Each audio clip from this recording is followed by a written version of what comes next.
AUTEL EVO MAX 4N, un dron industrial de última generación. Es una excelente alternativa al DJI MAVIC 3 termal.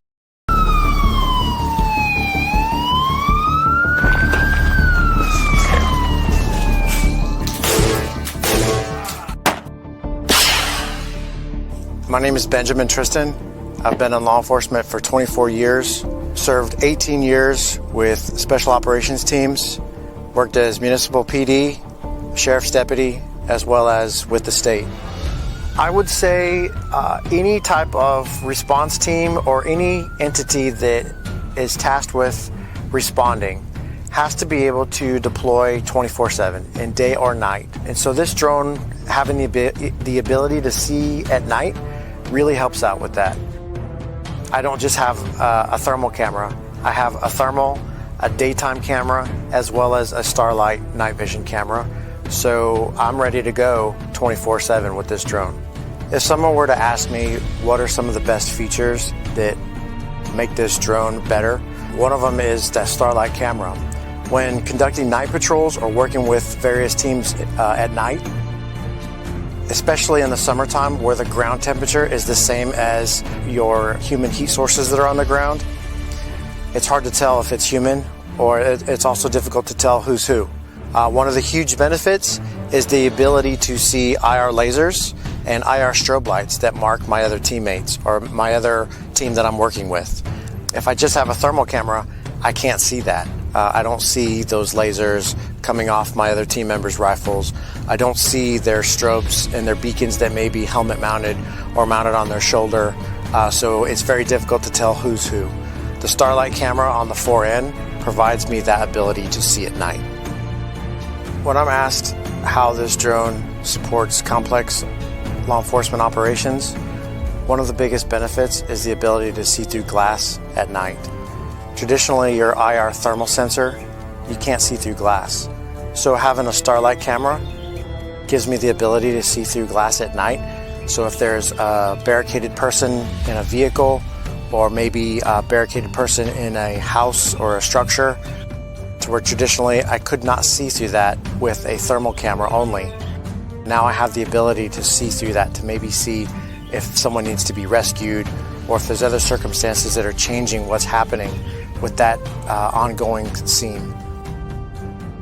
A couple instances of where the Starlight camera has really played a key role is when conducting long-range surveillance or reconnaissance type missions, to where traditionally your thermal camera may not detect vehicles approaching until it's a lot closer to where it could compromise your team.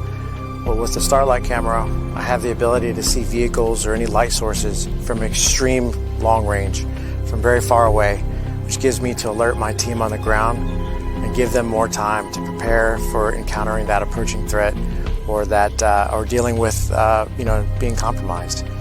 So it's a great option to detect light sources at extreme long ranges at night.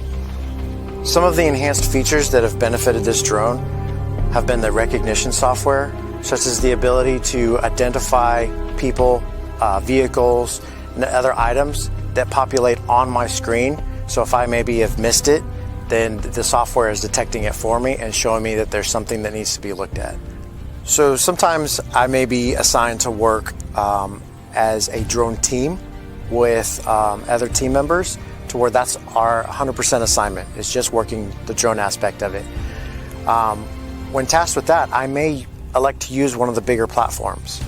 But sometimes I don't have the luxury of deploying as a drone team. I am a drone operator embedded with other teams, to where my job is to bring the overwatch and be connected and commingled with that other team, which means I have to greatly reduce my equipment signature. One great thing about the 4N and the Max series is the mobility piece. I know I can grab a small case, and within that case, I have 2 hours of flight time. It's packable. I can put it in a backpack, and I can deploy very rapid and have great mobility. Some of the larger platforms don't offer this. It's a dedicated team that has a lot of moving parts. It has a lot of other logistics that go along with the drone team. I know that I can grab a 4N and I have everything in that case to sustain me for at least 2 hours before I need to start thinking about ways to charge and other things like that. And a great benefit is if I already have a 4T model, 2 screws, I can pull the payload out, put the Starlight payload in, and now I have a night vision capable drone. So I don't have to repurchase an entire drone. I can upgrade my existing fleet with just getting the Starlight payload and only need to remove 2 screws to swap that out. So I'm here today with the Max 4N, and we're going to talk about some of the highlights of how its capabilities enhance nighttime operations. But I also have with me the AUTEL Alpha, the AUTEL Dragonfish, which are great crew serve drones for dedicated teams.